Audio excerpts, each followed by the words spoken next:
Behind me, you see this large column of gray-black smoke coming from the Jabalya refugee camp. Now, I just got off the phone with a source in Gaza, and he says he believes that is the home of a prominent Hamas militant, a member of the military wing. He says in this strike, which happened about 45 minutes ago, it is believed that there are at least 8 people dead. We don't know the details any more than that, really, at this point. It's very difficult for journalists or anybody else at this point to actually move around Gaza. Now, this comes after actually the last hour and a half. It's been fairly busy here with artillery rounds going out and airstrikes from Israeli warplanes and helicopters going in. There have also been about 2 separate bombardments by rockets of this area, about I think a total of 6 rockets landing here. That, of course, in addition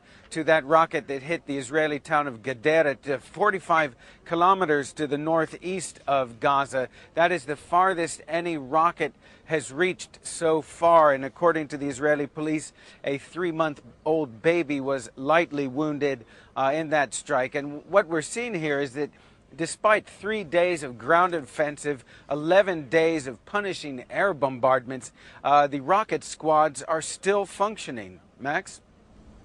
And in terms of the humanitarian crisis, we're hearing from various observers and aid agencies that this is as bad as it's ever been, and they're not coping particularly well with it within Gaza. No, they're not, because this sort of level of casualties, we are approaching 3,000 wounded in Gaza, in addition to the more than 550 dead. And the hospitals in Gaza are simply not equipped.